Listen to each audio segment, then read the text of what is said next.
It was the day of reckoning for the Pittsburgh Penguins, and I don't think they did very well. Hi, I'm Dan Kingerski on the National Hockey Now, the Pittsburgh Hockey Now YouTube channel. We retreated to the home office here because I just couldn't get a good spot in the arena after the Penguins lost to the Washington Capitals 6-0. Then the big Jake Guentzel trade went down. Guentzel to the Carolina Hurricanes, 25% salary retention. Michael Bunting, who's kind of a middle six left wing, although sometimes right wing, but let's just call him a middle six winger, and three prospects.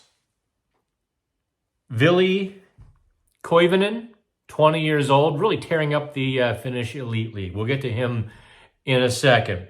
Vasily Ponomarev, 21-year-old, right now in the AHL, his second full season in the American League there. And Cruz Lucius, a sophomore at Wisconsin. A conditional second-round pick as well.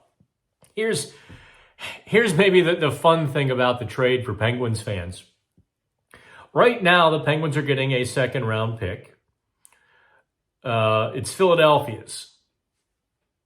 Unless Carolina makes it to the Stanley Cup final, the Penguins are stuck with the Flyers' second-round pick, which means you're rooting for the Flyers to lose.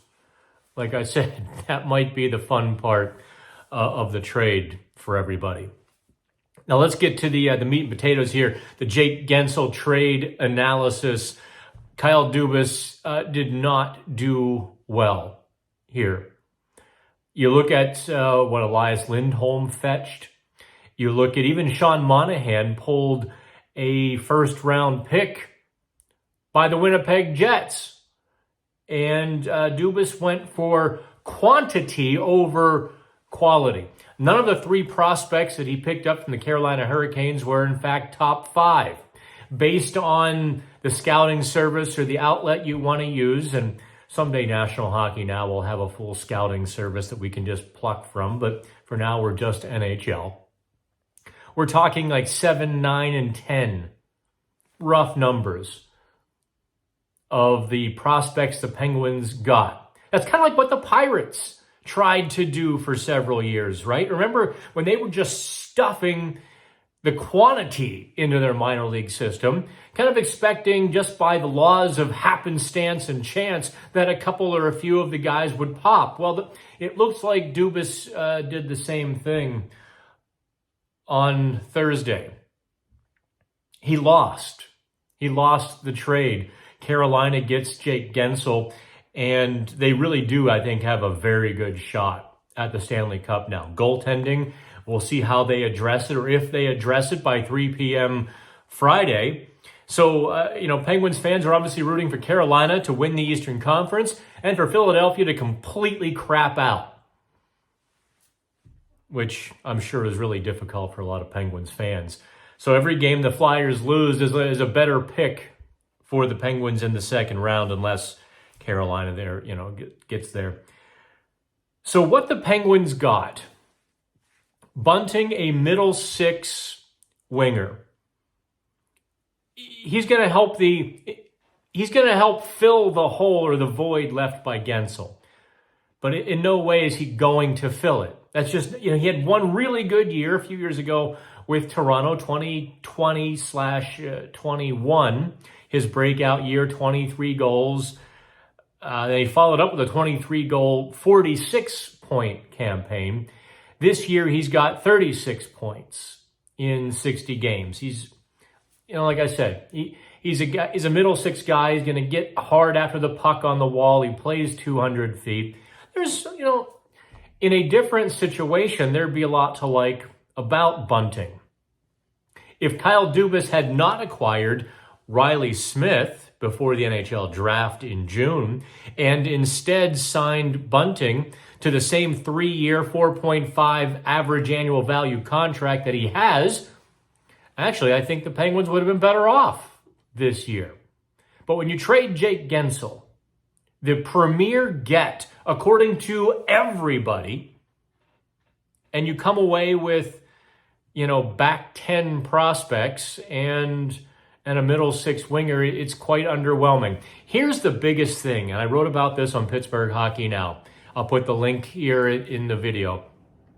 The biggest thing the Penguins lost on Thursday was not the trade, certainly not the 6-0 beatdown administered by the Washington Capitals. No, what the Penguins lost on Thursday was the pretense that they are competitive. They lost the pretense that they are competing here and now, and they did so without adding players that will help them compete in the future. So they accomplished neither, or they moved forward on neither path. They're neither retooling or rebuilding.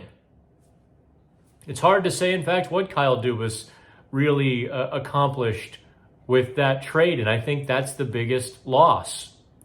Perhaps worse is that the Penguins took on Bunting's salary, $4.5 million cap hit, for the next 2 seasons. So they didn't even really clear the cap space, which would have allowed them greater flexibility to retool on July 1. They essentially saved $1.5 million over Guentzel. All of these things are problems, and I don't want to lay anything on the feet of Bunting, solid player. I don't want to, hammer the prospects. Just for example, Koivunen, I think that's how we're going to pronounce it, at least for now. The 20-year-old who's tearing up the Finnish league, 55 points, 21 goals in 57 games. He's shifty.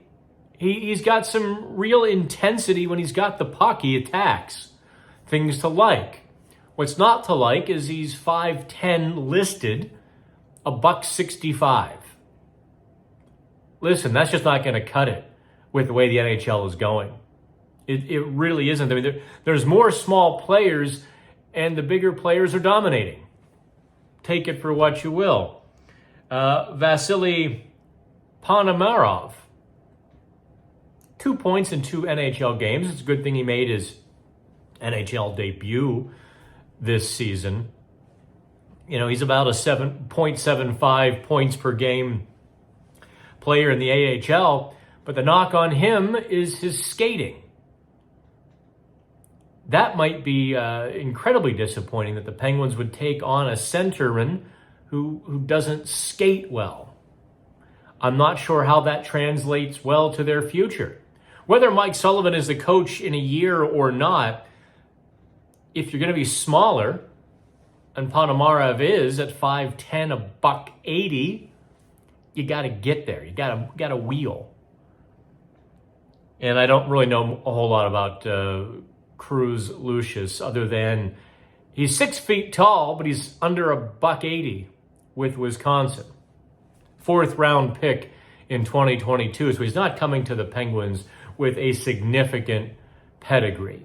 I'm always a little bit worried when I say something like that because, look, Jake Guentzel was a 3rd round pick from some small school, Omaha, Nebraska. Or Nebraska, Omaha. You get what I'm saying. Guentzel worked out pretty well for the Penguins. So, look, if one of these guys pops, Dubas might be able to smile later about this trade and say, yeah, I knew that. The reality is sitting here Friday morning, it's 1:50 in the morning. I have to be at the airport in literally 2 hours. I don't know what I get myself into. But the reality of the return right now is, at best, it's a C-. And that was me giving Dubas the benefit of the doubt on Pittsburgh Hockey Now. The reality is I probably should have given it a D when you compare the Guentzel return to Elias Lindholm and what other rental players have turned up on the market. So unless there's some grand plan where Guentzel comes back and signs with the Penguins for 4 years and $7 million a year, not happening. They lost more than the trade, and that is going to reverberate around that locker room. There's already a little bit of a sour feeling. You saw the results of that sour feeling as they got bombed by the Capitals. I don't see it getting better after this trade.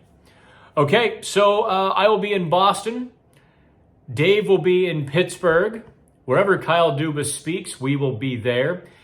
Dave and Shelley both will be at practice on Friday while I'm in Boston doing the live blog. So check that out on Pittsburgh Hockey Now, our annual live blog, at least until our competition steals it.